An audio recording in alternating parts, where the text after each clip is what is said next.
Hello and welcome to the Diva Home and Lifestyle Podcast. I'm your host, Brenda Douglas of the 50 Plus Home Team, and I help people to not only procure a home investment, but also maintain and keep it. Furthermore, we help people to gracefully age in place, downsize, or right size into the perfect home. I want to invite you to go ahead and subscribe to this channel and also hit that notification bell so that you can receive a notification whenever we upload another episode. We want to welcome you to the family. Stay tuned.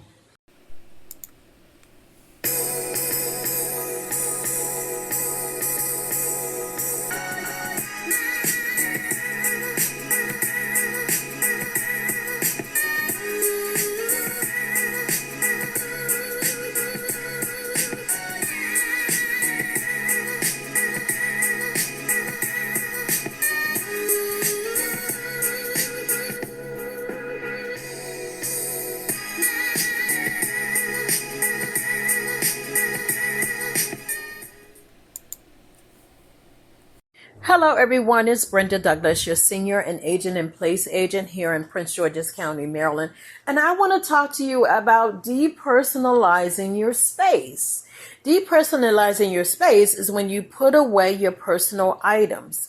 Now, one of the benefits or the advantages of depersonalizing the space is number one, first and foremost, you begin to disconnect yourself from the house emotionally. So if you are planning to sell your home or downsize, you want to start depersonalizing your space so that you can start to mentally and emotionally start to disconnect with this home so that it makes it easier for you to sell, right?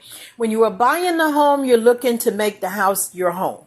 And it's yours. You can personalize it, do what you will, unless you have an HOA where there are restrictions for certain things. But for the most part, if you have a home, if you purchasing a home, it's your home. When you are putting it on the market, it becomes a house or a property that will net you proceeds, right? So when you are depersonalizing the space, it's important to begin to detach yourself from the home emotionally. And then also you want to depersonalize the space so that you can, excuse me, got a little frog in my throat, so that you can make top dollar for your property. Again, you want your property, when you're putting it on the market, to give you the most proceeds so that you can use that money and move into your next chapter of life, whether that be moving into a senior living facility, whether that be moving into a 55 plus community, whether that means moving in with family, moving out of town where it's warmer, whatever your decision is, you can use that money to your advantage to help you transition to where you are headed. So in this episode, I am going to ask you some questions that you need to ask yourself if you are in the process or considering putting your home on the market so that you can downsize and sell your home for top dollar, right? Okay, so I'm going to ask you some questions, and I want you to think about this as you are preparing to pack these items up or just pack your things up in general, right? Because again, if you're putting your home on the market, your goal is to get top dollar, right? So you want to depersonalize the space. And the other thing is, believe it or not depersonalizing your space could actually hurt you in today's world for whatever reason. People have their personal preferences, things of that nature. And I'm sure that you guys have been seeing on the news how appraisals have been kind of off due to race, right? So depersonalizing the space can help with that, right? So here are some questions, again, that you need to ask yourself if you are considering putting your home in your market and you're starting to pack up and prepare your home to sell, right? First of all, call me, hire me, Real Estate Diva Brenda Douglas, and I'll be happy to consult with you and tell you how much your home is valued at in today's market. So here are the questions, okay? If someone were to walk into your home Okay, and you're thinking in terms of, okay, my home is clean, I'm ready to meet with the agent. I have depersonalized the space. If someone were, here's your check. If someone were to walk into your home, are they able to determine your race? Are they able to determine your race? If there is any way that they're able to identify you and your race, you need to depersonalize the space a little more. Are they able to tell if you are single or married? Right? If they're able to see what you like to collect. And now people love to collect so many things, right? From animal trophies that they've caught, from dolls, baby dolls. There's so many things that people, magnets on the refrigerator magnets. So people love their collectibles, and that is fine. But when you are depersonalizing the space, when you are putting a home on the market, your goal is to get top dollar, right? So if somebody can walk in your home and they can tell, oh, this person likes to collect zebras. They love to collect, elephants. They love to collect whatever it is, then you need to depersonalize and pack those things away safely so that you can make top dollar with this property. Because remember, it's no longer your home. It is the property that will net you the proceeds so that you can transition and use those proceeds for where you're headed, right? Okay, so another question is, if I were to walk into your house, am I able to guess what your hobbies are? Is there yarn everywhere? Is there, is there paint everywhere? Right? If I were to walk in your house, are they able to see whether or not you have a degree and where did you study? The university, the college, you need to pack up those things. The awards, if people are able to see that you have trophies and awards and they're visible, it is time to depersonalize and put those things away. Are they able to see if you have a child?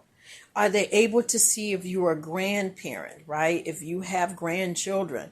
These are questions you need to ask yourself and depersonalize the space. If someone can walk into your home and answer that question, those questions, I should say, then you need to depersonalize the space a little more. Are they able to guess your ethnicity based on the artwork? Again, if the answer is yes, then you need to pack those things up. And then my last question is, are they able to tell your personality through the paint colors, right?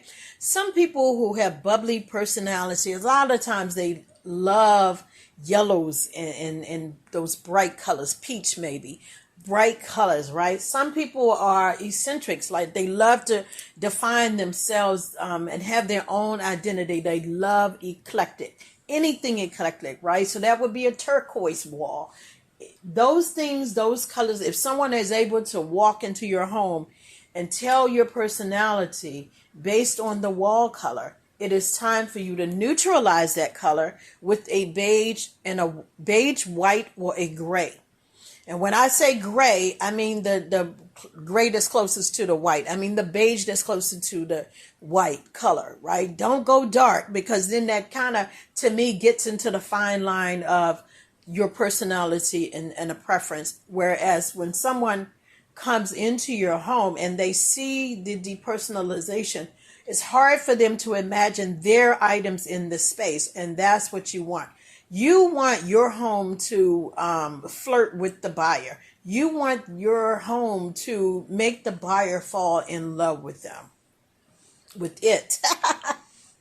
And listen, selling a home, I know, can be emotional. Or if you're in a situation where you must sell because you have a distressed property, you're in pre-foreclosure. Maybe you have to sell. You have to do a short sale quickly so that you can avoid foreclosure, unfortunately. Now, let me just say that if you are in that situation, you can begin again.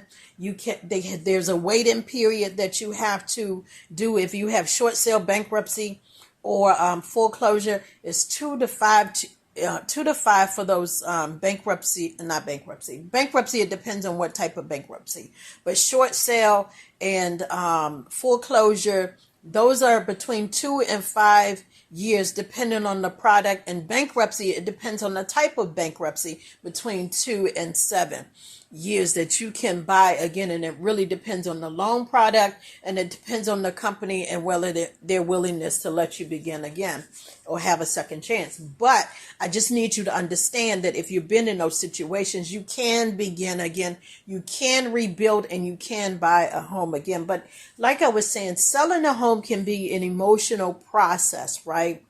Because you've created so many memories throughout the years. Some of you can stand in your home and you can see where your child took their first steps, things of that nature. Again, when you are planning to put your home on the market, you want to start to depersonalize and emotionally detach from that home, right? You want to put off those memories, keep the memories, I should say, with you.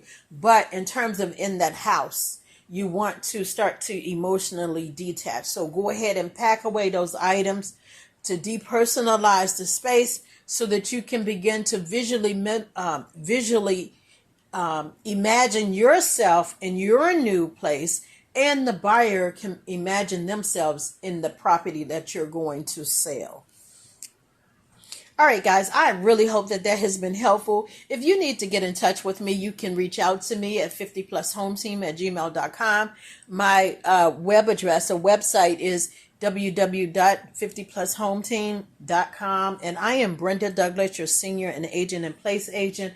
And I hope that has helped. Guys, the goal is when you're selling your home is always to get top dollar for your home. And right now in Prince George's County, Maryland, it is September 2023, and we are still in a seller's market. The inventory is very low, less than 1,000 homes in Prince George's County, Maryland. The inventory is tight, and the homes sell as fast as they get on the market. In fact, right now in Prince George's County, Maryland, the average days on the market for all of Prince George's County is about 18 days, right? So it's less than 20 days. So my point is, you want to be in that number, right? The other thing is, because the inventory is so low, you have more buyers competing to buy. Buyers are having to wait it out because there are not a lot of homes for sale, right? You can use it to your advantage and make top dollar. You can ask for top dollar. Why? Because the demand is great, right? So you can use this seller's market to your advantage. That's why it's called a seller's market, right? Because the ball is in the seller's court, right? So my point is that you want to depersonalize the space so that you can get top dollar regardless of what market we're in. All right, guys, I hope that this has been helpful. Thank you so much for listening, and I'll see you in the next episode.